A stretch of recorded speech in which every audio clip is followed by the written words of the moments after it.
Então, pessoal, dando sequência aqui à nossa conversa sobre a industrialização brasileira, a gente falava sobre os anos de redução do papel do Estado a partir do neoliberalismo, introduzido no Brasil por Collor, levado à frente por Fernando Henrique Cardoso, com algumas diferenças e particularidades também seguido pelo governo Lula, né, que eu contei a vocês, assina um compromisso, logo que é eleito, de manter as linhas gerais da política econômica brasileira sem dar nenhum tipo de movimento de ruptura, por exemplo, com os órgãos internacionais, com o FMI, né?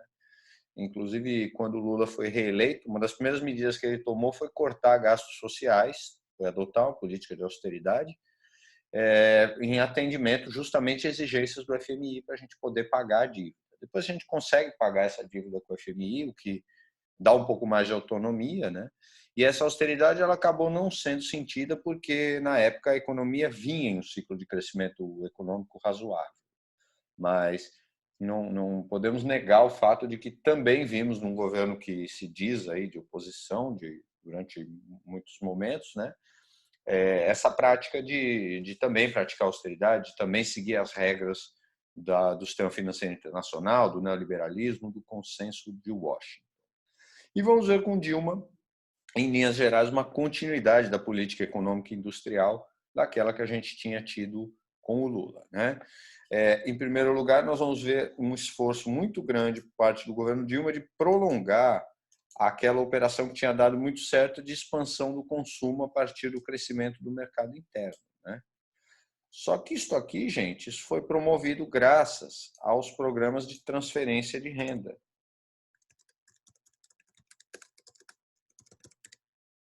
E foi por isso que estava funcionando no governo Lula e funcionou no comecinho do governo Dilma. Mas chega um momento que esses programas não são mais expandidos e esse movimento de sair gente da miséria e entrar na classe média, entrar no mercado consumidor, começa a se reduzir, né? Então a gente não vai conseguir ter uma manutenção desse modelo aí de crescimento da economia por tanto tempo assim, né? Já na segunda metade do governo Dilma, esse modelo começa a dar mostras de esgotamento, né? Mas até 2013 as coisas ainda funcionaram relativamente bem. Ponto alto foi a taxa de desemprego, né? O Brasil chegou a uma taxa próxima aos 6%, uma das menores da história, inclusive com algumas cidades como Rio de Janeiro e Porto Alegre registrando menos de 4% de desemprego, que é considerada a taxa de pleno emprego, né? Então, foi um raro momento em que o Brasil pôde vivenciar essa situação, que é fruto de alguns acertos nesta política de expansão da classe média e de redução da miséria, e também de um cenário internacional positivo, muito favorável, por exemplo, à exportação de commodities, na qual o Brasil se destaca, né? Só que em 2013 aconteceu uma grande onda de revoltas políticas. É difícil entender a causa dessas revoltas, o que alguns vão depois chamar aí de jornadas de junho.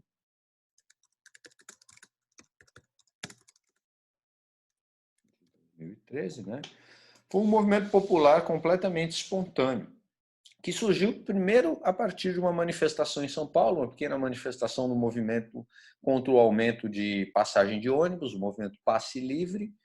A reação policial a essa manifestação foi muito violenta, o governo do Estado foi muito criticado, a polícia foi muito criticada por essa violência toda, e numa próxima manifestação as pessoas tomaram as dores e saíram junto com o pessoal do Passe Livre às ruas. Só que gradativamente as pessoas começaram a sair às ruas por vários motivos que não tinham nada a ver com a história de lutar contra o reajuste da passagem de ônibus, né?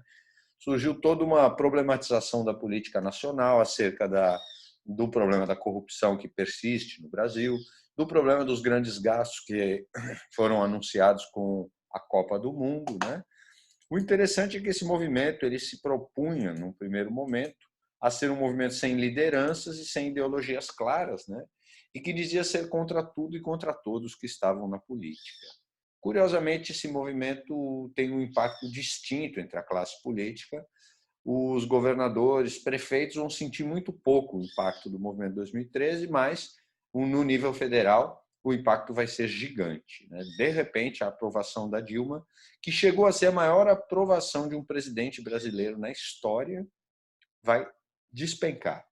O Brasil vai ser tomado de uma coisa que é um fator subjetivo, mas que começa a incidir sobre a economia, que é uma percepção negativa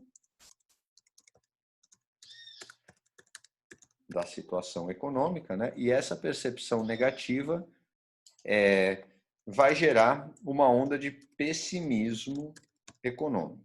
A população começa a achar que as coisas não estão indo tão bem, que a economia está crescendo pouco, que a renda é insuficiente, que há muita corrupção, embora muitos indicadores contradigam essa percepção, né? Tem até alguns economistas que tentam estudar esse paradoxo. Vejam que interessante, gente. Parece que em momentos de crescimento econômico e progresso social, as exigências sociais da população tendem a crescer. É exatamente o contrário do que a gente costuma imaginar, né? Você pensa que num país que está em crise, com dificuldade, é que as pessoas vão reivindicar direitos? Não. Normalmente é o contrário. É um paradoxo assim do tipo, quanto melhor, mais eu quero, né? É algo nesse sentido que alguns economistas têm apontado. Então, não que o Brasil estivesse uma maravilha, mas em termos econômicos a situação era melhor do que a gente tinha 5 ou 10 anos atrás, mas de repente a sociedade é tomada por essa percepção negativa de que o governo está muito abaixo do que ele deveria fazer, e isso se torna um movimento de pessimismo generalizado na economia. E, embora o pessimismo seja uma percepção subjetiva, ele gera consequências concretas na economia. Quando as pessoas estão mais pessimistas, elas gastam menos, elas economizam mais, elas parcelam menos compra, elas fazem menos dívida.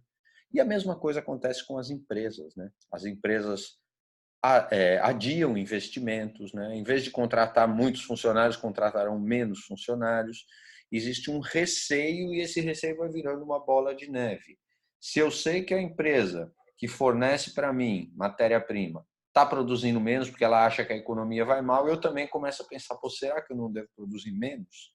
A economia talvez esteja indo para uma crise, né? Então se cria um sentimento generalizado de crise que vai se tornando uma profecia autorrealizável, né? Ou seja, vai se tornando uma crise de fato que inicialmente tem origem nessa questão subjetiva, né? Mas à medida que a economia começa a dar mostras de esgotamento, nós vamos ver uma reação do governo tentando conter a crise, e essa reação não só não vai conter a crise, como vai precipitá-la, vai acelerar o processo de crise, né? Primeira medida do governo Dilma Rousseff para combater a crise não foi aumentar os programas de transferência de renda, não foi tirar mais gente da pobreza, foi, pelo contrário, dar incentivos fiscais para grandes indústrias para estimular o consumo. Então, mais indústrias de carro, de eletrodoméstico vão ter desconto nos impostos, vão ter redução de alíquota de imposto, o que já estava sendo feito há alguns anos. Isso vai beneficiar muito essas empresas.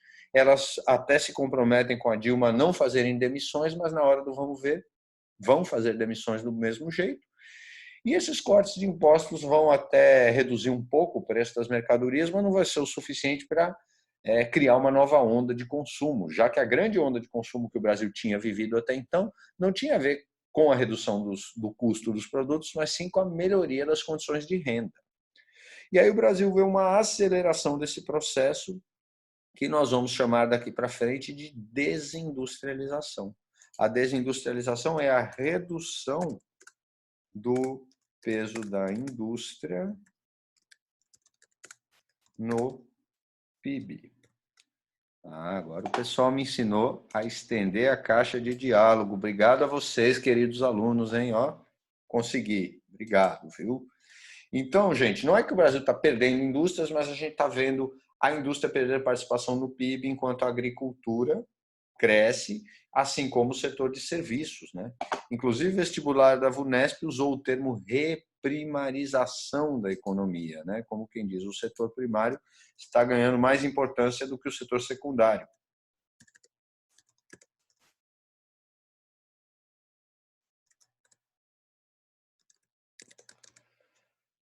Ou seja, o Brasil começa a ver o seu processo de substituição de importações chegar ao limite, começar a colapsar, situação que persiste até hoje, né? E tudo isso, as indústrias estão fechando, os incentivos fiscais não estão funcionando, indústrias estão demitindo, então o desemprego começa a crescer.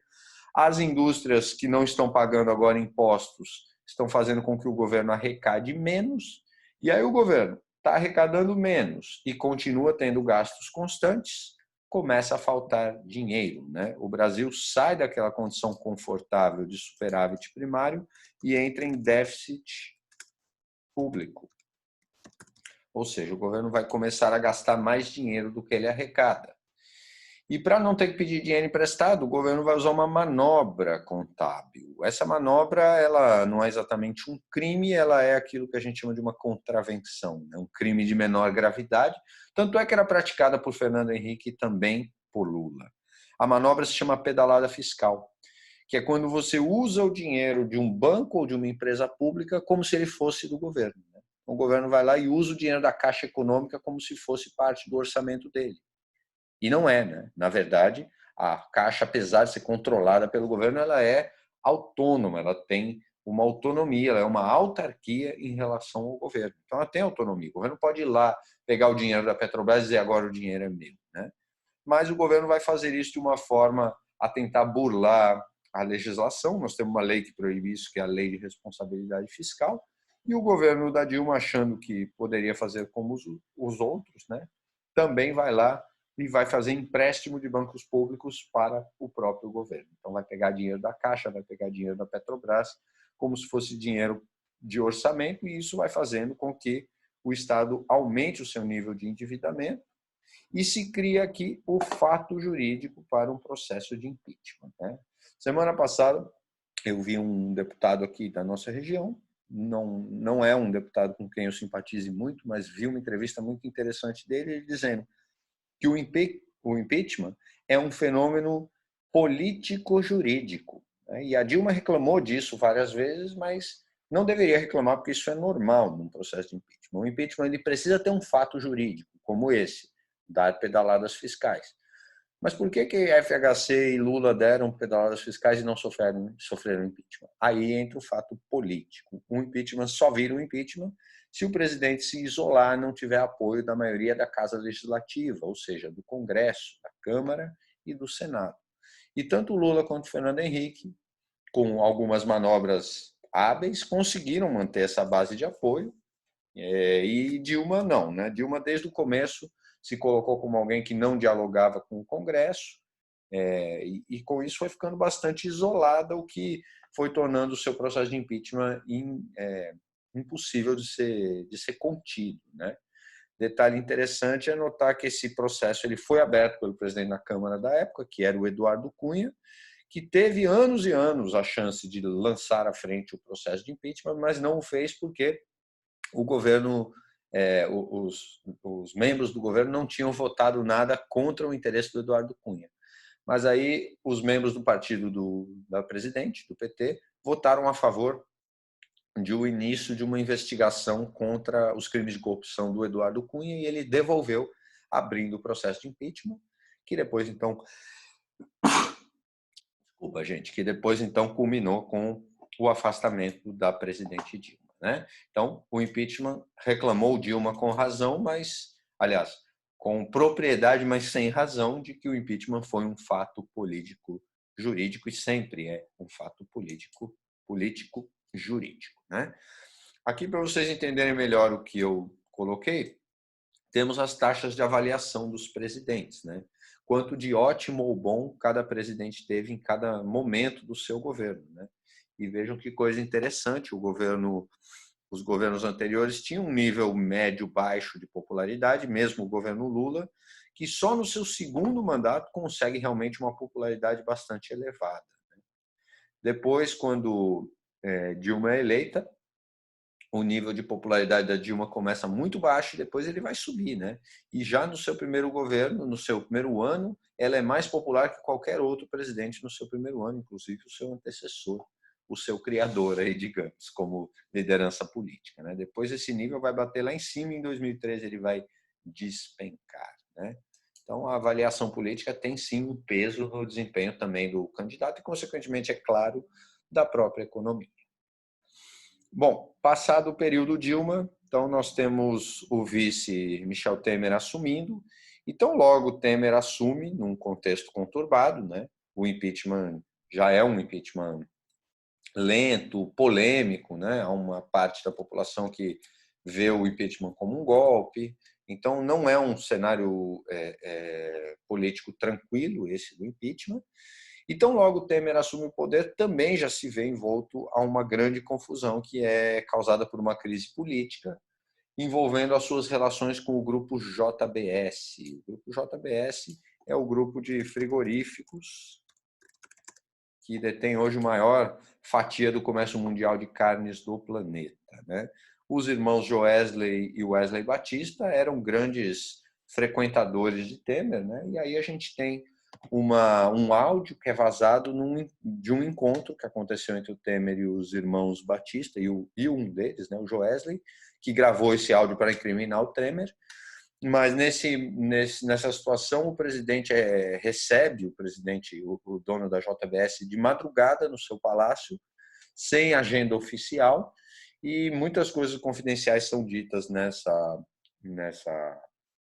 conversa gravada. Inclusive, o presidente Temer sugere que seja mantida uma verba que é paga ao Eduardo Cunha, que era o presidente da Câmara, para que ele fique quieto lá na cadeia, né? A frase célebre do Temer, tem que manter isso, viu? Né? E depois da reunião, então, o Joesley Batista entrega para a Polícia Federal esses áudios e é aberta toda uma discussão se caberia o processo de impeachment contra o Temer. E realmente, em termos de base jurídica, sobravam motivos para o impeachment do Temer, mas faltava apoio político, né? A classe política começou a ter medo de afastar o Temer, tinha acabado de fazer o impeachment da Dilma, imagina afastar o Temer. Nós íamos ter como presidente o presidente da Câmara, que também tinha problemas envolvendo a investigação da Lava Jato, assim como o presidente do Senado, e talvez até o poder pudesse cair nas mãos do Supremo Tribunal Federal. Então, havia o risco de uma insegurança política muito grande, de uma insegurança prolongada, né? Então, há um acordo, de certa forma, da classe política para não fazer o impeachment do Temer. Temer acaba se safando, né, do processo de impeachment e vai tomar algumas medidas para tentar reestabelecer a economia brasileira. A mais importante das medidas foi a recuperação do otimismo, né? Ou pelo menos a redução do pessimismo que havia se construído por uma série de motivos no segundo período da gestão Dilma. O que nós vamos ver com o Temer não é uma retomada milagrosa do crescimento econômico, tá? É uma retomada extremamente lenta, ao contrário do que se imaginava, que só tirando a presidente Dilma a gente imediatamente teria uma recuperação espetacular. Isso até agora não aconteceu, nem com o Temer, nem com o Jair Bolsonaro, né? E aí a gente começa a ver uma série de promessas que deveriam ou que são vendidas ao povo brasileiro como formas de alavancar de novo o crescimento da economia e, consequentemente, uma retomada do próprio setor industrial. A primeira delas é a reforma trabalhista, a ideia de que se a gente reduzir um pouco dos direitos que os trabalhadores têm, a gente vai conseguir gerar mais empregos e retomar o crescimento. De fato, é feita uma reforma que gera uma série de retrocessos. Para o seu vestibular, essa reforma é parte de um grande movimento que vem junto com o neoliberalismo de precarização do trabalho, né, que é a ideia de que o trabalhador hoje tem uma insegurança muito maior do que ele tinha no passado, vive em condições muito mais precárias. Depois a gente vai discutir isso melhor, né? E se você quer a Unicamp, quer entrar na Unicamp, preste muita atenção nesse tema, tá?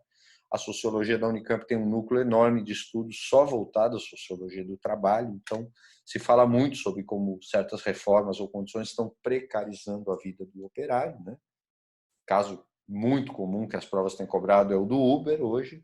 Você antes tinha um funcionário que era motorista de táxi ou que era motorista de uma empresa, por exemplo. Ele tinha um salário, ele tinha benefícios, ele tinha férias. Agora ele é um motorista de Uber que está pela conta própria, com o próprio carro, correndo risco pelas ruas, né? Sem segurança, sem nenhum tipo de estabilidade. E, apesar de toda a promessa, não vamos ver resultado, o desemprego continua muito elevado e até cresce na gestão Temer. E Temer diz que agora a questão vai ser fazer uma reforma na Previdência. A reforma da Previdência a gente vai discutir também bastante, mas ela visa atingir o sistema de aposentadoria. O Brasil tem cada vez mais pessoas se aposentando, pessoas mais velhas e cada vez menos jovens, então falta dinheiro para custear a aposentadoria. É a questão da mudança populacional mesmo, né? Da transição demográfica, de você ter mais idosos do que jovens. e se vende a promessa de que fazendo uma reforma da Previdência nós vamos ver o crescimento voltar a acontecer de forma rápida no Brasil. Mas Temer não consegue nem ter apoio popular nem político para fazer a reforma e fracassa.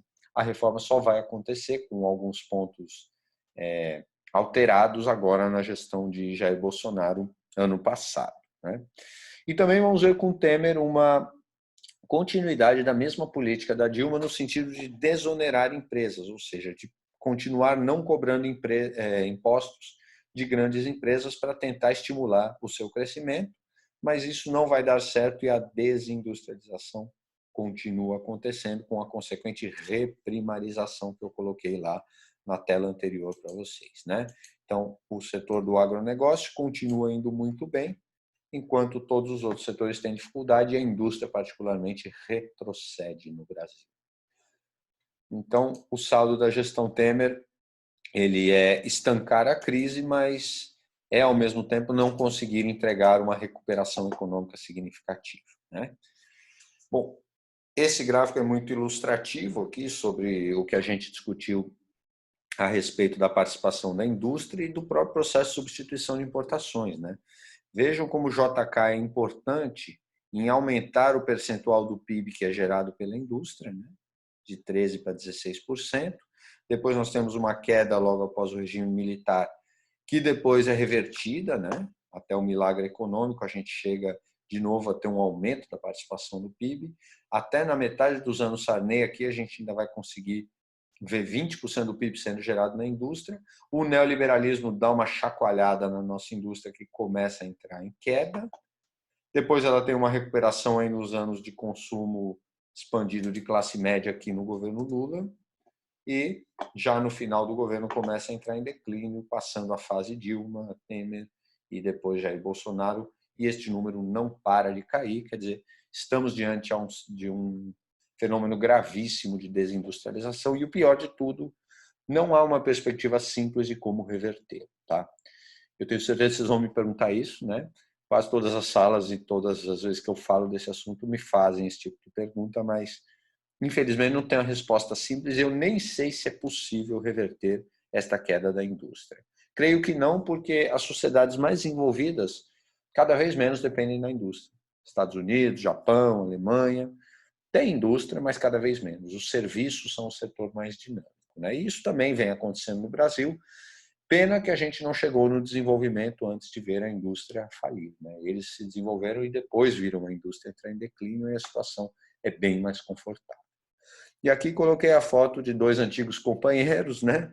Lula e FHC, que foram muito próximos durante o período da Constituinte brasileira. E este é um período que deve ser lembrado, né?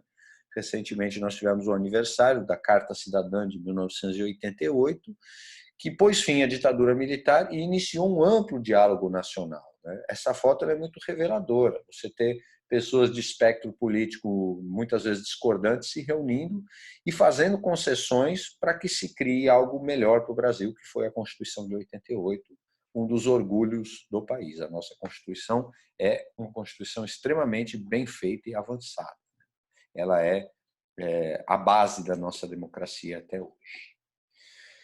Bom, finalmente passando a Jair Bolsonaro, a gente não tem muito a falar, afinal o governo está começando, né? Tivemos apenas um ano inteiro de governo Bolsonaro, estamos aí na metade do segundo, então o que eu vou descrever aqui para vocês são tendências ou o status atual do governo Bolsonaro. Claro que ainda há muita água para passar por debaixo da ponte, né? Bom, política industrial e econômica de Jair Bolsonaro, desde o começo do seu governo, na verdade, desde a campanha, foi confiada às mãos de um economista de orientação neoliberal, que é o senhor Paulo Guedes. Paulo Guedes foi formado no Chile, né? Estudou no Chile durante os anos da ditadura Pinochet, em que foram feitos grandes experimentos, aliás, de implementação de uma agenda neoliberal, e ele traz essa experiência para dentro do governo, mesmo que o Chile hoje esteja questionando muito algumas das reformas neoliberais, como a Previdência, né? Mas Paulo Guedes é um neoliberal convicto, Jair Bolsonaro se exime de dar opiniões muito diretas sobre a economia, né? Vocês lembram que na eleição ele ganha, o Paulo Guedes ganha o apelido de Posto Ipiranga, né? Aquele que sabe tudo, aquele que tem as respostas para tudo, como na propaganda lá do Ipiranga. E então a política econômica e industrial vai ficar nas mãos do Paulo Guedes, que vai ter como meta principal criar e conseguir um ajuste fiscal. O que é um ajuste fiscal? É a volta... Nossa, o que eu fiz aqui, gente? Peraí. É a volta do superávit primário. Quer dizer, vamos ver o Paulo Guedes. Vamos ver o Paulo Guedes trabalhando de forma... Oh, meu Deus do céu. Trabalhando de forma a cortar gastos e aumentar a arrecadação para que a gente volte a ter um Estado que é superavitário, né? Só que é o seguinte, para você gerar um ajuste fiscal, ou seja, para você gerar superávit primário, você precisa adotar políticas de austeridade, né? Então, ou você aumenta a arrecadação, cobrando mais imposto, ou você corta gastos. E aumentar a arrecadação é difícil, né? Num país como o Brasil, as pessoas já acham que pagam muito imposto e recebem muito pouco retorno, o que muitas vezes é verdade, né? Em várias situações isso é verdade. Então, a via escolhida pelo ministro Paulo Guedes é a do corte de gastos, né? Então, vão ser feitas várias medidas importantes para cortar gastos. A primeira delas, o reajuste real que era dado ao salário mínimo vai ser cortado. Então, vocês lembram que eu disse que muita gente saiu da miséria do governo Fernando Henrique, Lula e Dilma por causa do salário mínimo subindo mais que a inflação. Com Paulo Guedes e Jair Bolsonaro, essa regra é eliminada. Agora o salário mínimo só sobe conforme a inflação. Então ele só acompanha a inflação, né? Só para vocês terem uma ideia, o salário era praticamente 1.000 e agora subiu para 1.047. Então é um ganho muito baixo, que não dá mais poder de compra para ninguém. Nós vamos ter um congelamento na expansão do Bolsa Família. O Bolsa Família, que já vinha diminuindo, ele não vai mais diminuir, mas também não vai mais crescer. E a gente vai ver o volume médio de benefícios diminuindo e a gente vai ver cancelamento de programas, por exemplo, como o Mais Médicos, né? Por razões ideológicas, pela antipatia que o presidente nutre por Cuba e pelos médicos socialistas. Até aí tudo bem, o presidente tem esse direito como mandatário eleito de não querer médicos de determinado país, só que, lamentavelmente, isso é feito com a extinção do programa e o anunciamento de um novo programa que até agora não começou a funcionar, né? O presidente até poderia ter arrumado médicos de outros países para substituir os cubanos e continuado o programa ou aperfeiçoado, ele abandona o programa e agora, no momento do Covid, nós estamos vendo o quanto isso pode ser sério. Bom, é sob a orientação de Paulo Guedes, que vai dialogar com o Congresso muito mais até do que o próprio Bolsonaro, que nós vamos ter a aprovação da reforma da Previdência, também com a promessa de que a economia vai voltar a crescer, de que os investimentos virão ao Brasil, o que até agora não aconteceu. O Brasil continua sofrendo com uma enorme fuga de investimentos e continua vendo as suas fábricas fecharem, continua vendo um processo de desindustrialização acontecendo. O único setor que realmente consegue escapar a isso é o agronegócio, onde ainda existe uma situação muito positiva e que até está sendo favorecida por essa situação de câmbio depreciado, né? Quer dizer, de real valendo pouco frente ao dólar. Assim, cada dólar ganho no exterior vira muitos reais, então o produto que custa aqui R$100 fica poucos dólares no exterior, vira menos de $20 e o nosso produto fica mais competitivo. Mesmo assim, 2019 é um ano decepcionante, porque no começo do ano se falava que o Brasil poderia crescer 2,5%, depois caiu para 2,3%, depois 2,1%, e fechamos o crescimento, o ano 2019, aliás, com um crescimento de 1%, e com indicadores já bem ruins em dezembro e janeiro, mostrando que o ano de 2020 também prometia um crescimento lento, né? Bom, o governo passa então a apostar em outras reformas, né? É meio discutível, porque a gente já viu esse discurso. Houve uma aposta na reforma trabalhista que ela ia gerar empregos, não gerou, que a da Previdência ia retomar o crescimento econômico, não gerou. E agora o governo então passa a defender outras duas reformas que poderiam ajudar, né? Então a reforma tributária seria uma reforma para mudar a forma como os impostos são cobrados no Brasil, simplificando a cobrança, né? Hoje o Brasil cobra vários impostos, é difícil entender o sistema tributário, e criar um sistema que fosse menos injusto. Depois a gente vai ver isso. O sistema tributário brasileiro é um sistema que pesa muito mais sobre os pobres do que sobre os ricos, né? Então, uma boa reforma tributária poderia mexer nisso, mas ninguém sabe se ela realmente vai passar. Está longe, aliás, dessa reforma ser aprovada. E também se fala numa reforma administrativa. Diminuir o número de membros do governo, diminuir o número de assessores de deputados, diminuir o número de funcionários públicos, né? Paulo Guedes, gente, tem uma verdadeira obsessão, é quase pessoal contra os funcionários públicos, né? A meu ver, um tanto quanto exagerada, porque existem sim funcionários públicos que ganham salários altos e muitas vezes sequer trabalham direito, mas existem muitos funcionários públicos que trabalham direito e ganham relativamente pouco, né? Aliás, a maioria dos funcionários públicos ganha uma faixa salarial de 2 a 4 mil reais, ou seja, uma faixa salarial de média abaixo. E aí a gente toma os casos de quem ganha muito bem, juízes, deputados que ganham 30, 35 mil reais, como se eles fossem a regra, quando na verdade eles são a exceção. Eu acho muito interessante e preocupante essa visão do Paulo Guedes. Paulo Guedes, ó, o jornal de hoje, tá? Foi-se de São Paulo, 28 de abril, né? Dia que eu estou gravando aqui. Olha, o Guedes diz assim sobre ele pede aos funcionários públicos que agora na Covid não peçam aumento. Ele vai dizer assim: o funcionário público não vai ficar em casa trancado com a geladeira cheia, assistindo à crise enquanto milhões de brasileiros estão perdendo o emprego. Quer dizer, ele trata o funcionário público como se fosse um ser privilegiado. Mas quem ganha 2 mil reais por mês está longe de ser um privilegiado. E se essas pessoas agora na crise têm emprego e estão com a geladeira cheia, isso é ótimo. A gente deve cuidar para que as outras também consigam ter a geladeira cheia. E não para que todos fiquem com a geladeira vazia, né? Então, tudo bem o ministro pedir para que os funcionários públicos não queiram aumento, mas ele não precisa fazer isso, né? Já é a segunda ou terceira vez que ele agride assim gratuitamente o funcionalismo público. Recentemente ele disse que os funcionários públicos eram como parasitas que matavam seu próprio hospedeiro, né? Só que o médico do SUS que está lá atendendo pessoas carentes hoje, expondo sua vida em risco, é um funcionário público. E ele não é um parasita, né? O funcionário da triagem do SUS está lá recebendo pessoas, ele é um funcionário público. O fiscal do meio ambiente, que vai lá fiscalizar o desmatamento no Brasil inteiro, ele está lá correndo o risco de levar bala quando ele vai visitar um fazendeiro no interior de um estado.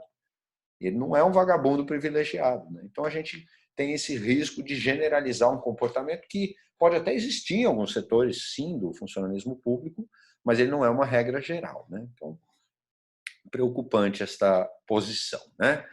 Bom, para fechar a aula, então, diante da situação de Covid-19, toda essa agenda do governo Bolsonaro passou a ser muito nebulosa, porque até agora Bolsonaro tinha um governo claramente neoliberal ao dar a condição da economia para Paulo Guedes. Com o Covid-19, está muito claro que não dá para implementar um ajuste fiscal nesse momento, que agora não é o momento de cortar gastos. É bem verdade que o Paulo Guedes admite isso, mas quer gastar o mínimo possível. O projeto de socorro à crise que o Paulo Guedes queria implementar era de 30 bilhões de dólares. O projeto do Rodrigo Maia é de 200 bilhões de dólares, né?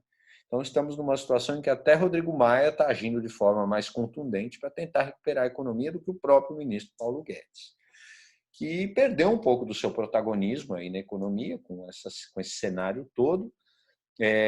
Temos visto no governo agora um colapso muito grande com esse movimento de saída do Sérgio Moro. Há muitos que especulam que o próprio Paulo Guedes pode ser o próximo a sair ou pedir demissão, né? E uma coisa que vem ameaçando o Paulo Guedes é que os militares vêm aumentando a sua influência sobre a área econômica. Na semana passada, o general Braga Neto, aquele que comandou a ocupação militar do Rio de Janeiro, junto com o general Ramos, lançaram uma proposta de plano econômico de mais de 200 bilhões de dólares, que eles denominaram de um plano Marshall brasileiro. O plano Marshall, para quem não lembra, foi aquele plano de reconstrução da economia europeia após a Segunda Guerra, baseado em keynesianismo, baseado em gastos públicos, né? Então, o anúncio desse novo plano Marshall soou como se fosse uma ruptura ao projeto neoliberal de Guedes. E Guedes ameaçou sair do governo e essa semana Jair Bolsonaro disse que a verba do novo plano Marshall está suspensa, porque Bolsonaro sabe que o Paulo Guedes é um ministro de grande aprovação, semelhante ao Moro, né? E assim, provavelmente já haverá um impacto de ter perdido o ministro Sérgio Moro, e perder o Paulo Guedes poderia ser um risco muito grande à própria permanência do presidente Jair Bolsonaro. Bom, gente, tudo isso então para fazer aí um panorama sobre o que temos até agora e, obviamente, lembrando que estamos vivendo uma situação muito peculiar no país, não sabemos bem quanto tempo isso vai levar, como é que vamos reagir a isso tudo, então a gente vai voltar a debater esse tema ao longo aí do semestre, né? Bom, só para a gente fechar, gente, se você estivesse perguntando aí, pô, mas o Brasil vai fazer um pacote de obra pública, de dinheiro para quem está em situação de pobreza, né? De onde o Brasil vai tirar dinheiro se ele está endividado? Bom, o Brasil está endividado, mas o nível de endividamento brasileiro está por aqui, mais ou menos 80% do tamanho do PIB é o tamanho da nossa dívida. A nossa dívida equivale a 80% do PIB. Como é que o Brasil pode ter dinheiro para investir nesse momento de crise? Aumentando esse percentual de endividamento. Aí você talvez vai pensar, poxa, mas que absurdo, né? Como é que o governo vai dever mais que 80% do seu PIB? Bom, os Estados Unidos em 2010 já deviam mais que 100% do seu PIB. Estão cada vez mais perto de chegar a 200% do PIB de dívida. Como é o caso do Japão, né? E olha lá, desde 97 já deve mais que 100% do seu PIB, e hoje o Japão deve 220% do tamanho do PIB. Ou seja, muitos países trabalham com endividamento. Então, a ideia de que a gente não pode ter dívida, ela é muitas vezes exagerada aqui no caso do Brasil, né? Inclusive, Paulo Guedes e muitos dos seus apoiadores usam uma metáfora muito questionável. Eles usam comparar a contabilidade do Estado com a contabilidade das pessoas. Então, eles dizem assim, olha, você não pode gastar mais do que você ganha, né? Se você ganhou menos, então você vai ter que se apertar e gastar menos. Essa lógica, então, é transposta ao governo, mas será que essa lógica é verdadeira, né? Bom, em primeiro lugar, um governo tem uma contabilidade muito mais complexa do que uma pessoa, né? Em segundo lugar, uma pessoa dificilmente consegue prever quanto ela vai ter de arrecadação ou aumentar essa arrecadação. Você tem um salário enquanto você está empregado. Agora, eu quero aumentar esse salário. Bom, é difícil, não depende só de você. O governo pode aumentar o seu salário, ou seja, a sua arrecadação. O governo pode aumentar a arrecadação, por exemplo, cobrando impostos de alguns setores. E mais do que isso, gente, se nós vamos fazer essa metáfora da economia doméstica para a economia do país, então vamos pensar na própria economia doméstica da seguinte forma.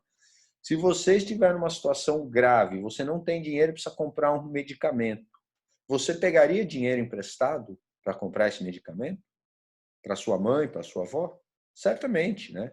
Certamente você faria a dívida para comer, para pagar aluguel ou para pagar o medicamento que é a garantia mínima de que uma pessoa da sua família não vai morrer.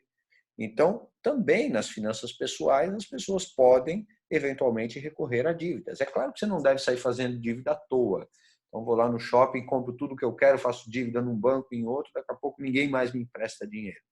Mas em situações extremas, as pessoas também recorrem ao endividamento, inclusive o endividamento com outras pessoas, né? A prática da agiotagem. Então, não necessariamente endividar é uma coisa proibitiva, ainda mais quando a gente tem uma situação como essa, de crise.